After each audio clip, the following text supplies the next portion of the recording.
ఇంకొక పాయింట్, ఎంత దౌర్భాగ్యమైన పరిస్థితిలో ఉన్నారంటే ఆడపిల్లల పైన ఆడవాళ్ళ పైన అఘాయిత్యాలు జరుగుతున్నాయంటే దానికి ఆన్సర్గా మీ హయాంలో జరగలేదంటారు ఏంటంటే, అంటే దానికి చెల్లుబాట అదే అదేంటి ఎటు పోతుంది అసలు, అంటే ఏం అర్థం చేసుకోవాలనేది ప్రజల ముక్కులో.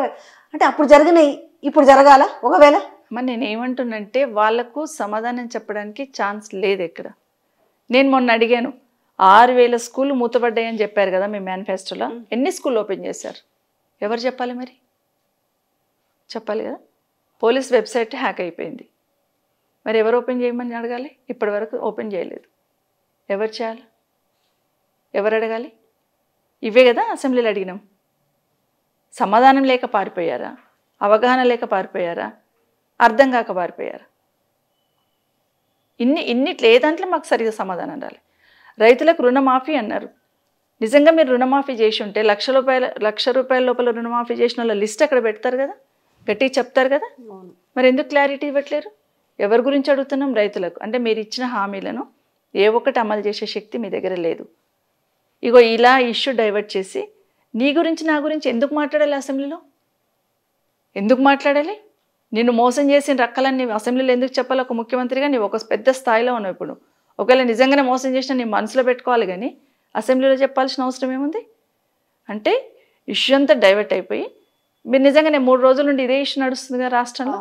మిగతా అని మర్చిపోయారు కదా.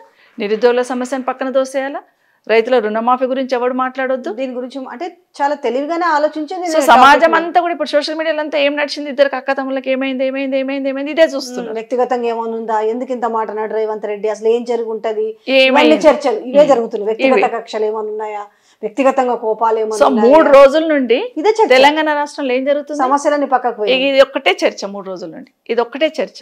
జరగాల్సింది ఏంటి రాష్ట్రంలో? రైతు రుణమాఫీ ఎంత అయింది? జాబ్ క్యాలెండర్ అనౌన్స్ చేసినవి ఎంత వచ్చినాయి? ఏ జాబ్లు ఎంత ఇస్తున్నావు? ఈరోజు ఇంతమంది అమ్మ తెలంగాణ గవర్నమెంట్ ఇప్పుడు వీళ్ళ గవర్నమెంట్ వచ్చిన తర్వాత, కాంగ్రెస్ గవర్నమెంట్ వచ్చిన తర్వాత 8 నెలల్లో మన హైదరాబాద్ సిటీలోనే కనీసం ఒక 10 గ్యాంగ్ రేప్స్ అయి ఉంటాయి. ఒక్క గ్యాంగ్ రేప్ అయితే అల్లకల్లోలం అయ్యేది. గ్యాంగ్ రేప్ కూడా కాదు, ఒక రేప్ అయితే అల్లకల్లోలం అయ్యేది. గ్యాంగ్ రేప్సే ఉన్నాయి, గంజాయి గ్యాంగ్ రేప్సే ఉన్నాయి. ఎవరు సమాధానం చెప్పాలి? అసెంబ్లీలో కాదా నువ్వు సమాధానం చెప్పాల్సింది. నువ్వు డ్రగ్స్ మీద గట్టి యాక్షన్ తీసుకుంటాను. ఏం తీసుకున్నావో చెప్పాలి కదా. మేము కూడా సలహా ఇస్తాం కదా మాకున్న అనుభవంతో. నేను చెప్పిన డ్రగ్స్ని ఒక పోలీస్ డిపార్ట్మెంట్తో డ్రగ్స్ను నేను కట్టడి చేస్తుంటే కుదరదు. ఊళ్ళల్లో సెక్రటరీకి చెప్పు, ఆడున్న గుంపును పట్టిస్తారు ఎవరు గంజాయి వాడుతున్నారో. స్కూళ్ళల్లో టీచర్స్కి చెప్పండి, ఏ పిల్లోడు ఎట్లా తేడా ఉందో తెలుస్తుంది.